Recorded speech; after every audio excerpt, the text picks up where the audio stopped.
بسم اللہ الرحمن الرحیم اللہم صلی علی محمد وعلی آل محمد کما صلیت علی ابراہیم وعلی آل ابراہیم انک حمید مجید۔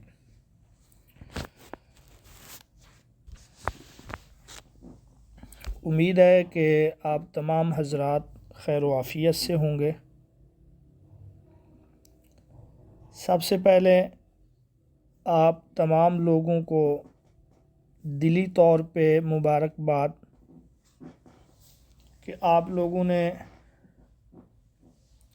ایک مرحلہ عبور کیا، ٹیسٹ میں کامیابی حاصل کی، مقابلے کا امتحان پاس کیا، لیکن یہ مکمل کامیابی نہیں ہے دنیاوی لحاظ سے، بلکہ یہ اس کا ایک مرحلہ ہے۔ ایک اور مشکل مرحلہ ابھی باقی ہے جس کو انٹرویو کا مرحلہ کہا جاتا ہے، جو فائنل بھی ہے اور جو مشکل بھی ہے، جس مرحلے کے لیے یہاں پہ ہم اس وقت جمع ہیں اور اسی پر جو ہے آج ہم بات کریں گے۔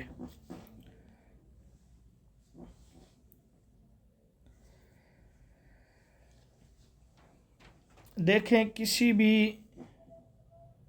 چیز کی تیاری کے لیے، کسی بھی مقصد کو حاصل کرنے کے لیے محنت بہت ضروری ہے۔ ہمارے ہاں ایک ماحول یا ایک تاثر یہ بنا ہوا ہے کہ لیکچرر کی نوکری یا ایس ایس کی نوکری جو ہے یہ ایک لاٹری کی طرح ہے، اور عام طور پہ کالج یا سکول میں یہ لوگ دیگر لوگوں کی بنسبت ایک اچھی زندگی گزار رہے ہوتے ہیں۔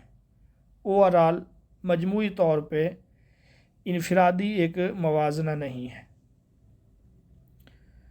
کیونکہ کالج میں پڑھنے والے بچے وہ چھوٹے بھی نہیں ہوتے، جس طرح ہم سکول میں ان پہ محنت کرتے ہیں، سر کھپاتے ہیں ان کے ساتھ، اور اتنے بڑے بھی نہیں ہوتے جیسے یونیورسٹیوں میں ہوتے ہیں۔ وہاں صبح سے لے کر شام تک کبھی ایک ذمہ داری، کبھی ایک اور ذمہ داری، شام تک تھک جاتے ہیں۔ یہاں آپ کے زیادہ سے زیادہ 3 سے 4 لیکچر ہوں گے، اس کے بعد آپ آزاد اور فری ہیں، اس لیے اس کو جو ہے لوگ لاٹری سمجھتے ہیں۔ لیکن اس لاٹری کا حصول یا اس نوکری کا حصول اتنا آسان بھی نہیں ہے کہ ہر کوئی اس کو حاصل کر لے۔ اس کے لیے باقاعدہ تیاری کی جاتی ہے۔ جیسے جیسے ہم آگے بڑھتے جا رہے ہیں یہ مزید مشکل ہوتا جا رہا ہے، امتحانات سخت سے سخت ہوتے جا رہے ہیں، مشکل سے مشکل سوالات انٹرویو میں پوچھے جاتے ہیں۔ ہم اللہ سے دعا کریں گے کہ آپ سب، ہم سب دنیا اور آخرت کی تمام امتحانوں میں کامیابی حاصل کریں، سرخرو ہوں۔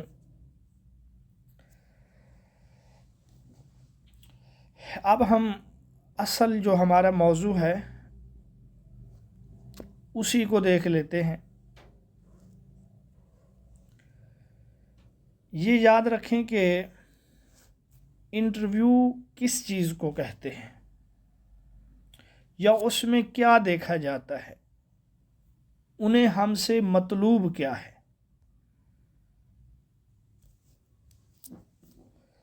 تو یاد رکھیں وہ ہمارے علم کو نہیں دیکھتے۔ انٹرویو میں آپ کے علم کو یا معلومات کو نہیں دیکھا جاتا۔ علم اور معلومات کو وہ ٹیسٹ میں دیکھ چکے ہیں۔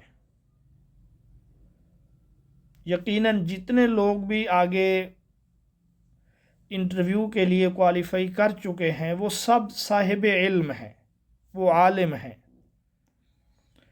اب انٹرویو میں علم سے زیادہ آپ کے فہم کو دیکھتے ہیں۔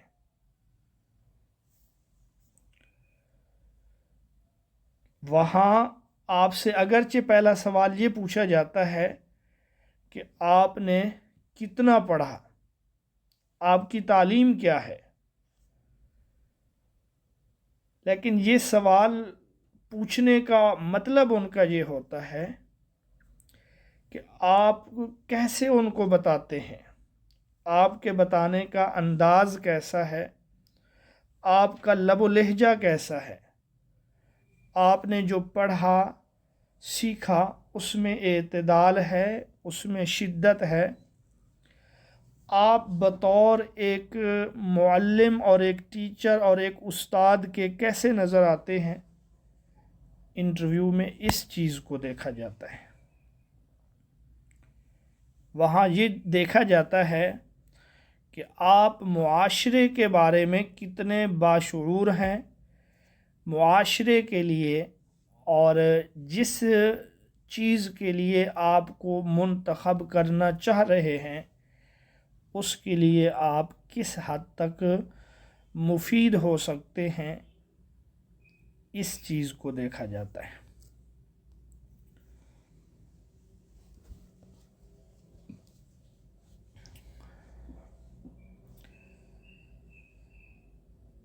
خیبر پختونخوا کے گزشتہ 3 سے 4 سالوں سے میں انٹرویو سن رہا ہوں، دیکھ رہا ہوں۔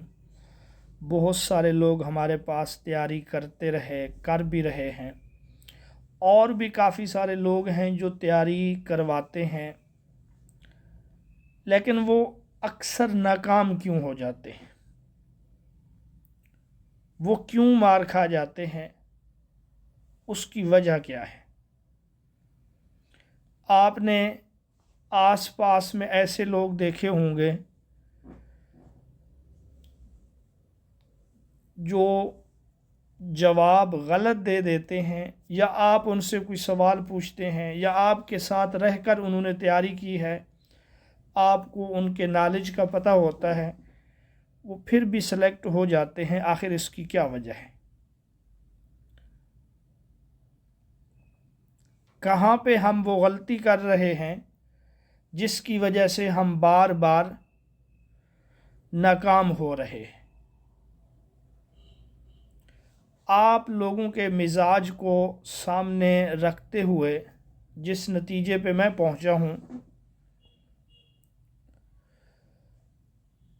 ناکامی کی ایک بہت بڑی وجہ یہ ہے کہ ہم فقہی اختلافات کو ایسے انداز میں ڈیل کرتے ہیں گویا کہ وہ ایک جھگڑے کی صورت اور نوعیت اختیار کر جاتے ہیں۔ مجھے امید ہے کہ بہت سارے دوست میری اس بات سے اتفاق بھی کریں گے۔ فقہی اختلافات کا تذکرہ کرتے ہوئے جھگڑا بنا لیتے ہیں اس کو، اور اسی طرح ایک اور جو کمزوری ہے وہ یہ ہے کہ ہم حوالے زیادہ مانگتے ہیں کہ آپ نے یہ بات کی ہے تو اس کا حوالہ دیں، آپ نے ایسے کہا ہے تو اس کا ثبوت کہاں سے ہے۔ اسی طریقے سے کسی حساس معاملے پر جب ہم سے سوال پوچھا جائے یا اس کے بارے میں ہماری اوپینین یا رائے کے بارے میں جب پوچھا جاتا ہے تو وہاں ہم غیر ذمہ دارانہ گفتگو کرتے ہیں۔ بعض اوقات جدید سوالات ہم سے پوچھے جاتے ہیں تو وہاں ہمارا لہجہ جو ہے اس میں ہم جذباتی گفتگو کرتے ہیں، یا انداز ایسا ہمارا بن جاتا ہے جس سے یہ لگتا ہے کہ ہم فتویٰ جاری کر رہے ہیں، حالانکہ کمرہ انٹرویو میں نہ تو ہمیں انہوں نے فتویٰ لینے کے لیے پوچھنے کے لیے بلایا ہے، اور نہ ہی انہیں ہم سے کوئی فتویٰ مطلوب ہے، بلکہ وہ ہمارے لب و لہجے کو دیکھنا چاہتے ہیں۔ وہ یہ دیکھنا چاہتے ہیں کہ ایک استاد اور ایک ٹیچر اور معلم کے طور پہ ہم کیسے نظر آتے ہیں ان کے سامنے۔ تو یاد رکھیں، انٹرویو میں غلط جواب دینا یہ ایک معمولی چیز ہے۔ شاید ہی کوئی اللہ کا ایسا بندہ ہو، اتنے قابل لوگ یقیناً موجود ہوں گے جو ہر سوال کا صحیح جواب دیتے ہوں۔ تو انٹرویو میں غلط جواب دینا، بعض ایسی چیزیں بھی ہوتی ہیں جو بالکل عام سی چیزیں لیکن اس وقت ذہن میں نہیں آتی۔ تو کہہ میں یہ رہا ہوں کہ انٹرویو میں غلط جواب سے زیادہ خطرناک جو ہے وہ غیر متوازن جواب ہے، یا غیر متوازن لب و لہجہ ہے۔ آپ ایک بہترین اور درست پر اعتماد لب و لہجے میں غلط جواب دے دیں، یہ تو قابل قبول ہے، لیکن ایک درست جواب دیتے ہوئے آپ کا لہجہ انداز غیر متوازن ہو جائے تو وہ چیز ان کے لیے زیادہ ناقابل برداشت ہے۔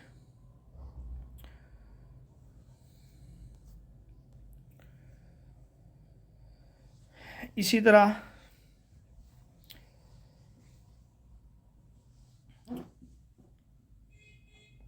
ہمیں یہ چاہیے کہ جب ہم وہاں انٹرویو دینے کے لیے جائیں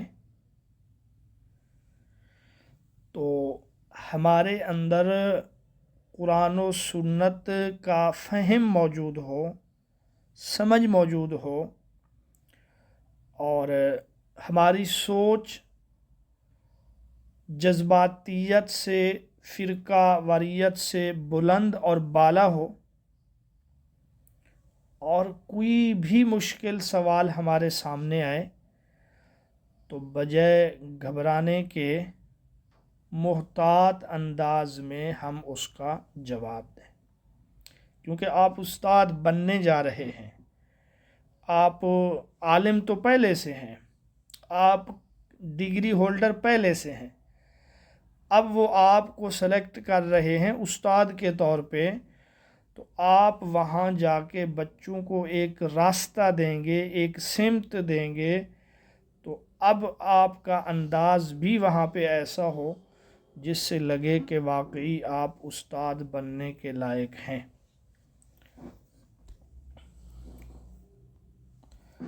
چند مشہور سوالات جو تقریباً اکثر پوچھے جاتے ہیں، لیکن بدقسمتی سے ہم ان کی تیاری یا تو کر کے نہیں جاتے، یا ان کی تیاری ہماری وہی ہوتی ہے جو عام طور پہ سب لوگ یکساں یا ایک ہی انداز سے ان کو جواب دیتے ہیں۔ جیسے آج کے دور کے اور آج کے حالات کے حوالے سے اگر میں بات کروں، جہاد اور دہشت گردی میں فرق کیا ہے، اسی طریقے سے فرقہ واریت کا حل کیا ہے، یا یہ ہے کہ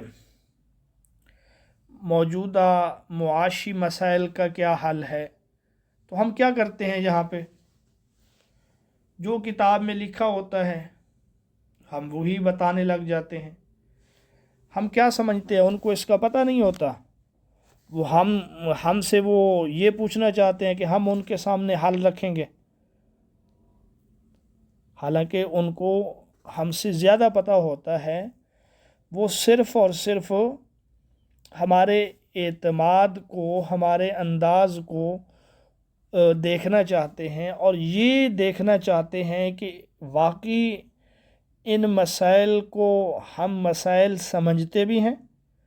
ہمارا جواب اسی انداز کا ہے کہ ہم نے ان کو ایڈریس کیا ہے، ان کو واقعی ہم نے مسائل سمجھا ہے، اور ہم سنجیدہ طور پہ ان کے حل کی جانب جا رہے ہیں، یا پھر یہ ہے کہ جیسے کتاب میں لکھا ہوا ہے ہم اس کو رٹا لگا کے آ گئے ہیں اور ان کو وہاں پہ سبق سنا رہے ہیں۔ تو انٹرویو جو ہے وہ سبق سنانا نہیں ہے۔ تو ایسے سوالات جب پوچھے جائیں تو آپ نے گھبرانا بھی نہیں ہے، سوال سے ڈرنا بھی نہیں ہے، لمبا چوڑا جواب بھی اس کا نہیں دینا ہوتا، مربوط اور باوقار انداز میں جب آپ اس کا جواب دیں گے تو وہ لوگ مطمئن بھی ہو جائیں گے۔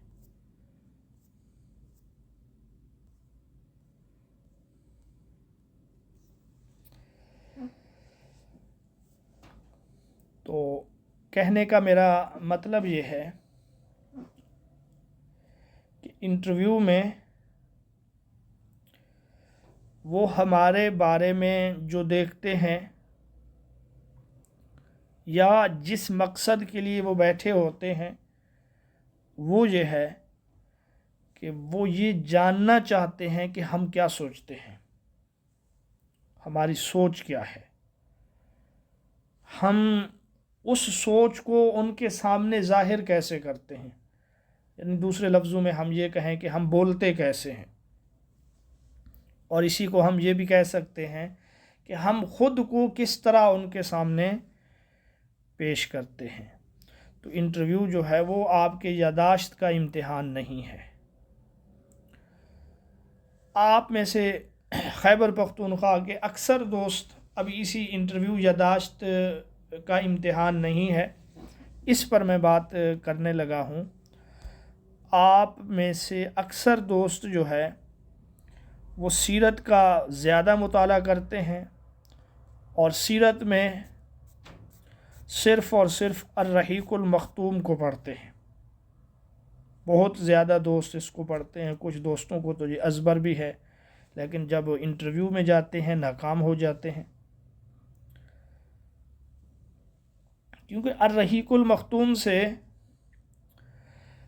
آپ لوگ سیرت میں یادداشت کو مضبوط کرتے ہیں، اور وہاں یادداشت کا امتحان ہی نہیں ہے، واقعات پر تجزیہ کرنا، تبصرہ کرنا، یا اس کا ایک تجزیاتی انداز یا دور حاضر سے سیرت کو ملانا، اس کے لیے ہمیں الرحیق المختوم سے ہٹ کر دیگر کتب کی طرف جانا پڑے گا۔ ابھی حال ہی میں جو کچھ عرصہ پہلے انٹرویو میں سوالات پوچھے گئے ہیں، اگر آپ ان سوالات کو علامہ شبلی نعمانی کی سیرت کو پڑھیں، دیکھیں، تو آپ کو ان کے جوابات وہاں پہ مل جاتے ہیں۔ اسی طریقے سے دیگر کتب ہیں، جیسے محاضرات سیرت ہے یا دیگر محاضرات ہیں۔ انٹرویو کی تیاری کے لیے آپ کو چاہیے کہ آپ ایسی کتابوں کا مطالعہ کریں۔ میرے کہنے کا یہ مطلب بھی نہیں ہے کہ آپ کے یادداشت میں جو کچھ ہے اس کو بھلا دیں۔ یادداشت کے بارے میں بھی پوچھا جاتا ہے۔ کل پرسوں کی میں ایک مثال دیتا ہوں۔ FPSC میں ایک بچی کا انٹرویو ہوا، ان سے یہ پوچھا گیا کہ قرآن میں کس صحابی کا نام آیا ہے، کس جگہ آیا ہے۔ اب یہ آسان ہے، ہر کسی کو پتہ ہے کہ حضرت زید بن حارثہ کا نام آیا ہے، سورۃ احزاب میں ہے۔ اس کے بعد انہوں نے پوچھا کہ حضرت زید کے نام کو جو ذکر کیا گیا ہے اس کے پیچھے فلسفہ کیا ہے۔ یہ انٹرویو کا سوال ہے۔ زید کا نام سورۃ احزاب میں آیا ہے، یہ تو ٹیسٹ کا ایک سوال ہے۔ زید کا نام کیوں آیا ہے، اس کے پیچھے فلسفہ کیا ہے، یہ اصل انٹرویو ہے۔ اس چیز کو دیکھا جاتا ہے کہ آپ کیسے ان کو بتاتے ہیں، اور ہم نے صرف اتنا ہی یاداشت کی وجہ سے یا پڑھنے کی وجہ سے اکثر ہمارے دوستوں کو، چونکہ ایک رسم کو ختم کرنا تھا، منہ بولے بیٹے کے رسم کو ختم کیا گیا، اس لیے زید کا نام آیا ہے، اور یہ اس رسم کا خاتمہ زید کے ذریعے ہوا تو زید کا نام آ گیا، حالانکہ یہ اس کا فلسفہ نہیں ہے۔ اور وہ بچی بتا رہی تھی کہ 3 سے 4 دفعہ انہوں نے بار بار مجھ سے پوچھا ہے کہ یہ فلسفہ نہیں ہے کہ آپ بتا رہے ہیں منہ بولے بیٹے کی بیوی سے نکاح کا معاملہ تھا، اس رسم کو ختم کرنا تھا۔ تو مجھے امید ہے آپ دوستوں کو اس کے فلسفے کا پتہ ہوگا کہ زید کا نام کیوں آیا ہے۔ تو انٹرویو میں جو ہے وہ اس طریقے سے آپ سے سوالات کیے جا سکتے ہیں، اور ایسے سوالات کے جوابات آپ کو ان کتابوں میں ملیں گے جو کتابیں صرف معلومات کی حد تک نہیں ہیں۔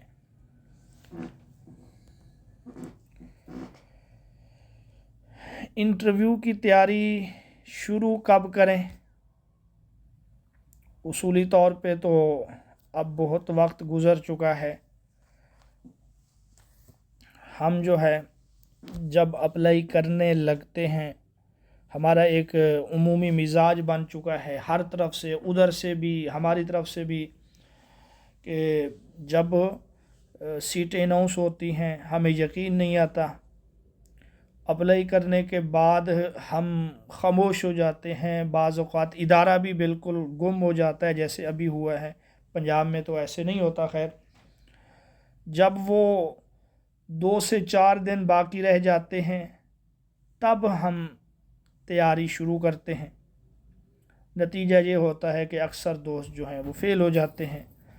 یہی حال انٹرویو کا ہے کہ رزلٹ آنے کے بعد جب وہ ڈاکومنٹس لیتے ہیں، شارٹ لسٹ کرتے ہیں یا جو وہ تاریخ دیتے ہیں، اس کے بعد تھوڑی سی ہمیں سنجیدگی آتی ہے۔ لیکن یاد رکھیں، اگر آپ واقعی چاہتے ہیں اور آپ کو واقعی اس جاب اور اس نوکری کی ضرورت ہے، تو پھر آپ کے لیے پہلا دن اور آخری دن یہ دونوں برابر ہیں۔ آپ کو پہلے دن سے ہی مکمل سنجیدگی کے ساتھ تیاری کرنی چاہیے، چاہے ان کی طرف سے آپ کو 6 ماہ کا عرصہ ملے، سال کا عرصہ ملے، 1.5 سال کا عرصہ ملے، آپ اس عرصے کو ضائع نہ کریں بلکہ اس میں اپنے آپ کو مزید تیار کریں۔ تو ایسے سمجھیں کہ تیاری کا مرحلہ شروع ہو چکا ہے، کیونکہ انٹرویو کی تیاری کے لیے ضروری ہے آپ کی شخصیت منفرد ہو، آپ میں اعتماد ہو، آپ میں توازن ہو۔ یہ ساری چیزیں ایک دن میں تو نہیں آتی، ایک رات میں تو یہ سب کچھ نہیں ہوتا۔ اس کے لیے قربانی دینی پڑتی ہے، اپنی شخصیت کو نکھارنے کے لیے، اعتماد کو بحال بلکہ اعتماد کو میں اضافے کے لیے اور توازن کے لیے وقت کی ضرورت ہے۔ لہٰذا جو جتنا پہلے تیاری شروع کرے گا وہی انٹرویو میں اتنا پرسکون نظر آئے گا۔ جو آخری دنوں میں تیاری کرتے ہیں پھر وہ گھبرائے ہوئے ہوتے ہیں۔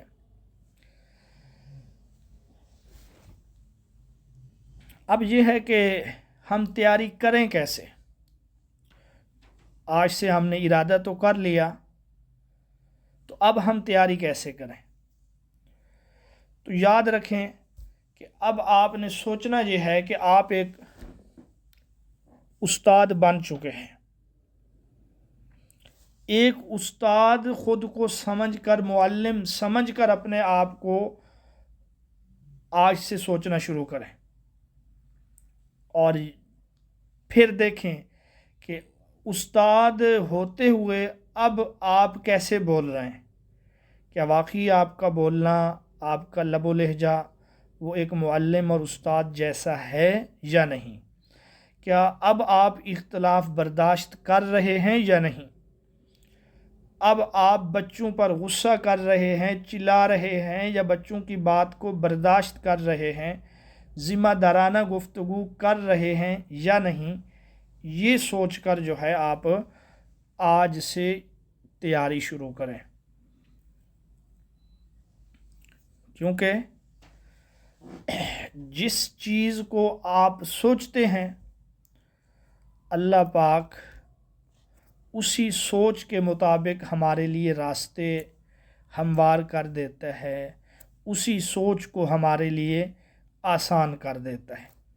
اگر ہم آج سے یہی سوچنا شروع کر دیں گے اتنے زیادہ لوگ ہیں، فلاں کے اتنے نمبر ہیں، اس نے تو اس سوال کا جواب ایسے دیا تھا، میں تو یوں جواب نہیں دے سکتا، تو اس کا نتیجہ یہی نکلے گا کہ ہم پست ہوتے جائیں گے، پزل ہوتے جائیں گے، بزدل ہوتے جائیں گے، اور پھر عین ہماری اسی توقع اور سوچ کے مطابق نتیجہ آئے گا۔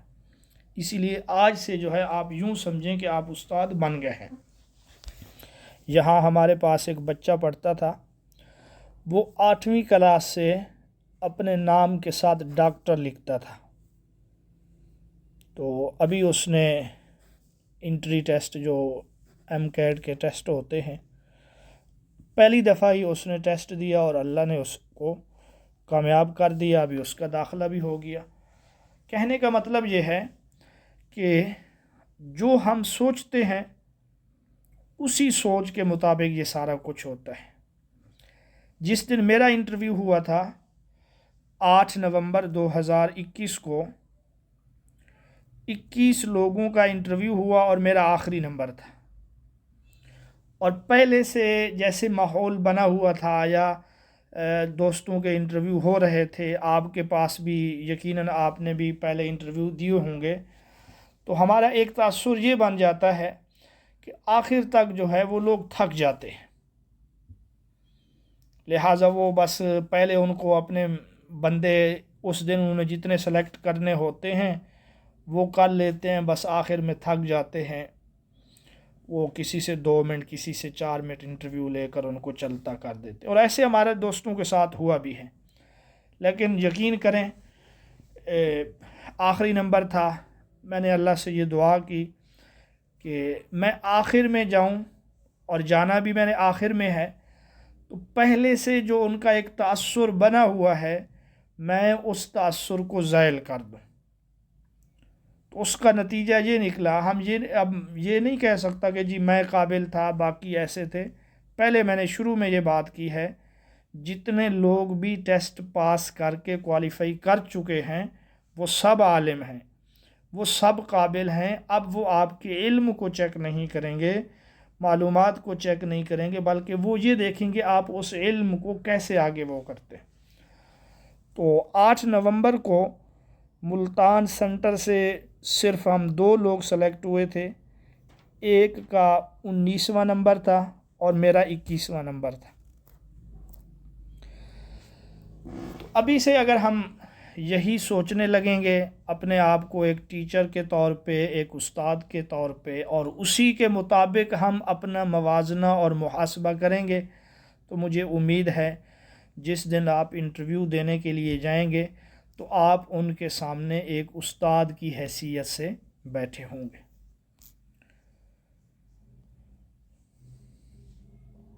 بہرحال یہ ابتدائی ہماری گفتگو تھی انٹرویو کی تیاری کے حوالے سے۔ چونکہ ہمارا یہ سیشن فری آف کاسٹ ہے، اس کی کوئی قیمت اور فیس نہیں ہے، کل سے باقاعدہ ہم سوالات و جوابات کا سلسلہ شروع کریں گے۔ اس ضمن میں میرے ذہن میں جو ایک کتاب ہے القلم خزینہ اسلامیات، کم از کم اس فری سیشن میں اس کے اہم سوالات ہم ڈسکس کریں، اور دوسرا میں آپ سب لوگوں سے گزارش کروں گا کہ آپ پاسٹ پیپر پڑھیں، انٹرویو میں پیپر بھی آپ پڑھیں۔ پیپر میں 2 قسم کے سوالات ہوتے ہیں، ایک تو وہی معلوماتی سوالات ہیں، دوسرے جو ہیں وہاں پر بھی تجزیاتی سوالات ہوتے ہیں۔ تو پاسٹ پیپر اگر آپ کے پاس MA اسلامیات کے ہیں، BS کے ہیں، تو اس سے بھی آپ لوگوں کی کافی اچھی تیاری ہو جائے گی انٹرویو کی۔ مثال کے طور پہ اب میں یہاں 2 سے 3 سوال آپ لوگوں سے پوچھتا ہوں۔ ایک سوال ہے ایلا سے کیا مراد ہے، بتا رہا ہوں آپ لوگوں کو۔ اب اس سوال کا تعلق جو ہے ایلا کی تعریف، یہ ایک معلوماتی سوال ہے، لیکن اس کا جو فلسفہ یا اس حکم کی جو علت اور وجہ ہے 4 مہینے، اور یہ 4 مہینے کی مدت کیوں مقرر کی گئی ہے، اس پر آپ غور کریں گے، یہی آپ سے انٹرویو میں زیادہ مطلوب ہے۔ اور اسی طرح مثال کے طور پہ خبر مشہور کی ایک تعریف وہی ہے جو ہم اصول حدیث میں پڑھتے آ رہے ہیں۔ خبر مشہور کی ایک تعریف جو ہے وہ فقہی ہے۔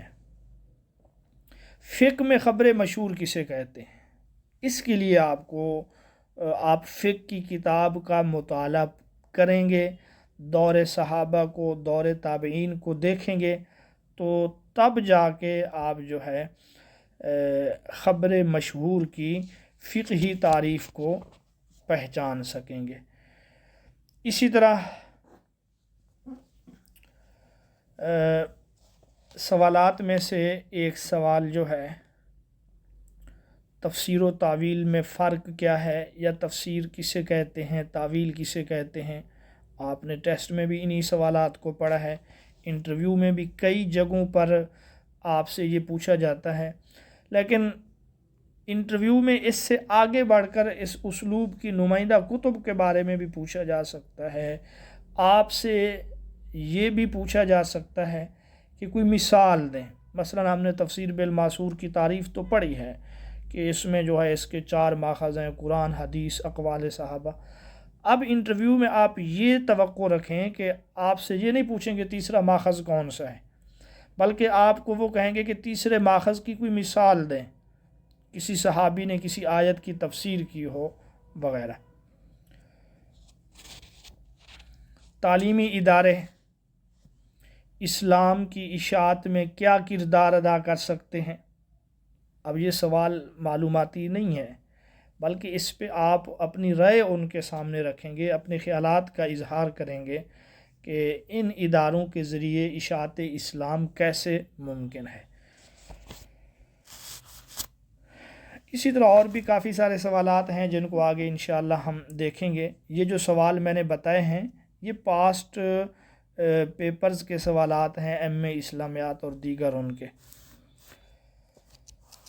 تو ہماری کوشش یہ ہوگی کہ القلم خزینہ اسلامیات، ویسے یہ چونکہ خیبر پختونخوا کے مطابق ہی لکھی گئی ہے، آپ تمام دوست کتاب خریدیں، پیسے خرچ کریں، کنجوسی نہ کریں۔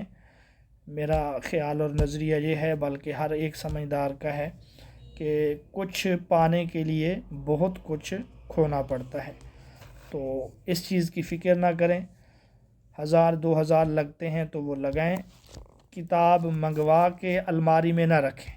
کتاب منگوانا یہ کامیابی کی علامت نہیں ہے، اس کو پڑھنا، اس کو سمجھنا، یہ کامیابی کی علامت ہے۔ اللہ پاک ہم سب کو کامیابیوں سے نوازے۔ آج کے سبق کے حوالے سے آپ میں سے کسی کا کوئی سوال ہو تو آپ پوچھ سکتے ہیں۔